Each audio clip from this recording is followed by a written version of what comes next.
అత్త. ఓ కోడలు పిల్ల, ఎక్కడ చచ్చావే? ఒకసారి ఇలా రా. కోడలు. ఏంటత్తయ్యా? అత్త. టీవీ ఆన్ చెయ్యి. కోడలు. మీరే పెట్టుకోవచ్చు కదా అత్తయ్యా? అత్త. నిన్నెందుకు తెచ్చుకున్నానే?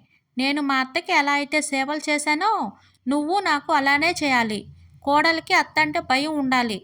లేకపోతే భయం లేని కోడి బజార్లో గుడ్డు పెట్టినట్లు నా చెయ్యి నువ్వు జారిపోయావు అనుకో, నువ్వు ఆ కోడిలాగే ఉంటావు. కోడలు. ఆ జనరేషన్ వేరు, ఈ జనరేషన్ వేరు కదా అత్తయ్య. అత్త.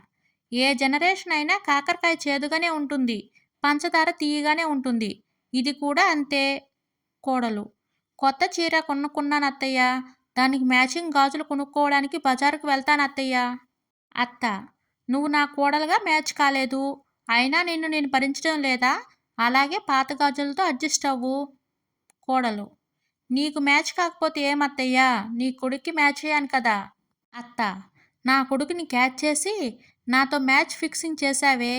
ఎద్దుకు ముక్కుతాడు వేస్తే ఎలాగైతే మన మాట వింటుందో, నీకు ఎక్కడికక్కడ అడ్డుపడకపోయానే అనుకో, నువ్వు నాకు ముక్కుతాడు వేస్తావు.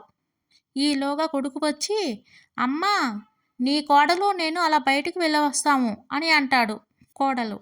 అత్తయ్య, మేము తిరిగి వచ్చేసాము, తలుపు తీయండి. అత్త. ఏమి ఇంత లేట్ అయింది? కోడలు. బయటికి వెళ్ళాం కదా అని బిర్యానీ తినేసాం వచ్చాం అత్తయ్య. అత్త. పెళ్ళానికి బిర్యానీ తినిపించాలని గుర్తు ఉంటుంది కానీ తల్లికి పులిహోర తెద్దామని లేదు. దొంగ నా కొడుకు అని మనసులో అనుకుని, వెళ్ళండి అమ్మ వెళ్ళండి, వెళ్ళి పడుకోండి. పక్కనే అత్త మొగుడు, ఏమే, కొడుకు ఏదైనా తినడానికి తెచ్చాడా అని అడుగుతాడు. నాకే లేదని మోచేయి నాకితే ఇంకెవడో వచ్చి అరికాలు నాకాడంట. అలా ఉంది మన పరిస్థితి, మూసుకొని ఉండు. కోడలు. కోడలికి బాగా ఒళ్ళు మండి అత్త దగ్గరికి వెళ్ళి, అత్తయ్య, నేను ఇంటికి కోడలిక్కం చేయడానికి వచ్చానా లేదా గుడ్డు చాకరీ చేయడానికి వచ్చానా? ఇంకొకసారి నా మీద పెత్తనం చెలాయించడానికి చూసావో, నీకు టీ ఇచ్చినప్పుడు కానీ భోజనం పెట్టినప్పుడు కానీ అందులో విషయం కలిపి ఇచ్చేస్తాను. నువ్వు చస్తే పీడ పోతుంది. అత్త. ఎందుకు లేవే అంత పెద్ద మాటలు? నా మానాన నేను ఒక మూలన ఉంటాను, మీ జోలికి రాను. భర్త. ఎక్కడున్నావు కాంతం? ఇక్కడ ఎటు చూసినా నువ్వే కనిపిస్తున్నావు. ఏ మాట విన్నా నీ అరుపులాగే వినిపిస్తుంది. భార్య. ఇంతకీ మీరు ఎక్కడున్నారండి? భర్త. జూలో ఉన్నాను.